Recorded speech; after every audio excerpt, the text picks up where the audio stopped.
Margeli, tu mano, ten jau vėl visi susipyko, kaip prie Baideno buvo, kad vieni kitiem grasino atominiu ginklu, tai dabar, nepaisant Trumpo visų tų pastangų, visi susipyko, Prancūzija grasina, Putinas atgrasino atgal.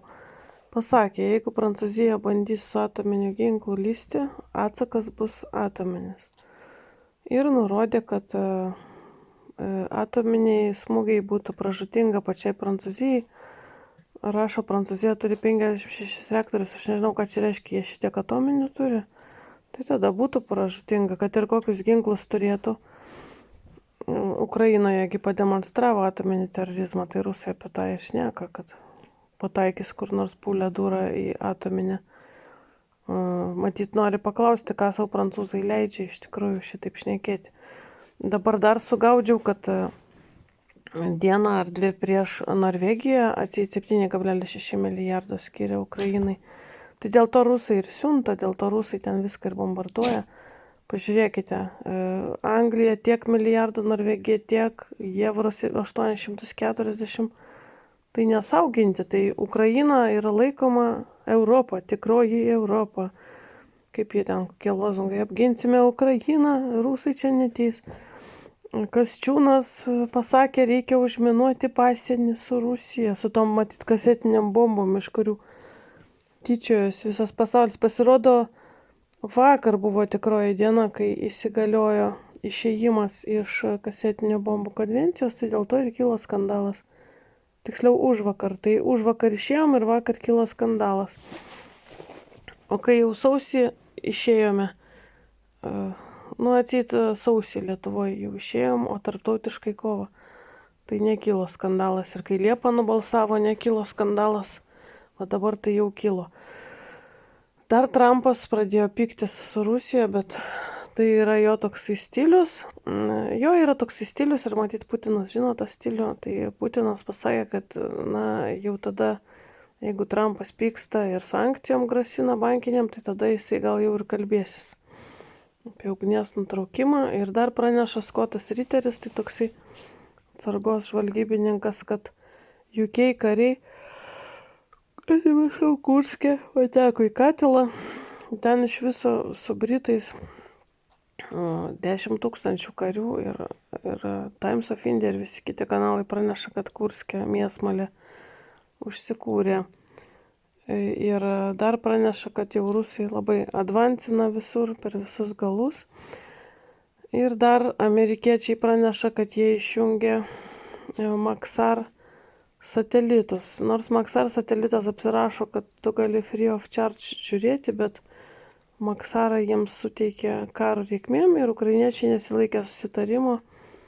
Buvo satelitai suteikti gynybai. Jie su satelitų pagalba puola Rusiją, naftos bazės, ir šiuo metu pranešama, kad užpulta termodinaminių bombų saugykla Rusijoje, Rusijos teritorijoje, Kurske atrodo. Tai tokias koordinatės jau Putinas yra sakęs, gali duoti tik vakarų partneriai. Tai nors Trumpas pyksta, tai aš įsivaizduoju, kad ir Putinas pyksta, kad Amerika davė satelitus, o ukrainiečiai šaudo į naftos bazės, į atominės elektrinės, į raketų bazės ir aiškina, kad juos puola ir jie kovoja už visą Europą. Ir visi matome, kaip kovoja, kaip 10 metų išsiubinėjo su Maidanais dar kažko, tai kad totalinį karą su Rusija sukelti. Ir šiandien Rusija pranešė, jeigu Prancūzija grasins atominių ginklų, Prancūzija gaus atominių ginklų atgal. Bet kur Prancūzija dėsis, kai jinai turi 56 atominius reaktorius? Atrodo, galėtų, atsiprašau, kas nors pristabdyti Makroną. Tai tas pats taikos balandis, kuris skrido į Maskvą, bandė susitarti su Putinu, kad jis nepultų Ukrainos. Sėdėjo jie prie tokio labai ilgo stalo, kalbėjosi kelias valandas. Kas jam pasidarė? Kodėl jis išneka šitokias nesąmonės? Kodėl jiem užpylė vieninis kraujas? Amerika nespręs Europai. Palauk, Amerika 300 milijardų sukišo ir nespręs. Tai kam jūs ten toliau sumetinėjate Ukrainai, tai sumeskite tada Amerikai. Daros jėzdus be Amerikos, kuriai Ukraina skolinga.